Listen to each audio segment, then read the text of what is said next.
Hello दोस्तों, एक बार फिर स्वागत है आपका हमारे चैनल में। दोस्तों, आज की अपडेट शिक्षक पात्रता परीक्षा यानी कि टीईटी को लेकर है। जैसा कि दोस्तों आप ये न्यूज़ देख पा रहे हैं, जिसमें लिखा है अब 12वीं तक पढ़ाने के लिए टीईटी यानी कि शिक्षक पात्रता परीक्षा जरूरी।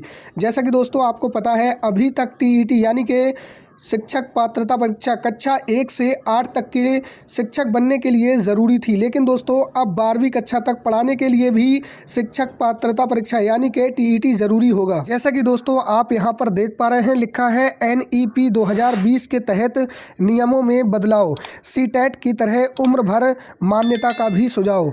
और दोस्तों आप यहाँ पर देख पा रहे हैं, लिखा है अब 12वीं कक्षा तक पढ़ाने के लिए शिक्षक पात्रता परीक्षा यानी कि टीईटी ज़रूरी होगी। अभी तक राज्यों और केंद्र सरकार के स्कूलों में 1ली से 8वीं कक्षा तक का शिक्षक बनने के लिए टीईटी ज़रूरी होता था। राष्ट्रीय शिक्षा नीति एनईपी 2020 के तहत टीईटी को 9वीं से 12वीं कक्षा तक लागू किया जाएगा।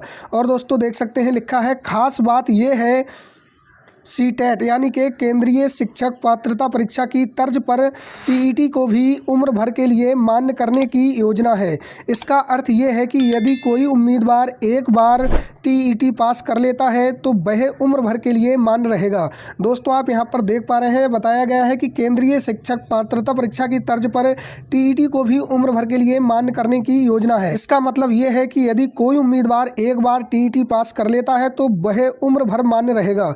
दोस्तों यहाँ पर देख पा रहे हैं, लिखा है एनसीटीई के वरिष्ठ अधिकारी के अनुसार केंद्र सरकार के स्कूलों में सीटेट और राज्यों के स्कूलों के लिए राज्य शिक्षक पात्रता परीक्षा यानी कि एसटीईटी आवश्यक अर्हता होती है। सामान्य रूप से इसे ही टीईटी बोला जाता है। राष्ट्रीय शिक्षा नीति 2020 के तहत स्कूली शिक्षा संरचना को 4 चरणों यानी कि फाउंडेशनल, प्रिपरेटरी, मिडिल और सेकेंडरी 5+3+3+4 में विभाजित किया गया है। इसी के तहत शिक्षा की गुणवत्ता में सुधार के मकसद से शिक्षक पात्रता परीक्षा का विस्तार किया जा रहा है। दोस्तों आप यहां पर देख पा रहे हैं, लिखा है राष्ट्रीय शिक्षा नीति 2020 के तहत स्कूली शिक्षा संरचना को 4 चरणों में विभाजित किया गया है। इसी के तहत शिक्षा की गुणवत्ता में सुधार के मकसद से शिक्षक पात्रता परीक्षा का विस्तार किया जा रहा है, ताकि 12वीं कक्षा तक छात्रों को गुणवत्ता युक्त शिक्षा मिल सके। तो दोस्तों आप देख सकते हैं, अब जो टीईटी यानी कि शिक्षक पात्रता परीक्षा होगी वो 12वीं कक्षा तक पढ़ाने के लिए ज़रूरी होगी। और दोस्तों अभी तक टीईटी यानी कि शिक्षक पात्रता परीक्षा या सीटेट यानी कि केंद्रीय शिक्षक पात्रता परीक्षा कक्षा 1 से 8वीं तक पढ़ाने के लिए होती थी, लेकिन दोस्तों अब 12वीं कक्षा तक पढ़ाने के लिए भी टीईटी यानी कि शिक्षक पात्रता परीक्षा ज़रूरी होगी। तो दोस्तों ऐसी ही और एजुकेशनल अपडेट पाने के लिए आप हमारे चैनल को सब्सक्राइब जरूर कर लीजिएगा। मिलते हैं किसी नेक्स्ट वीडियो में किसी नेक्स्ट अपडेट के साथ।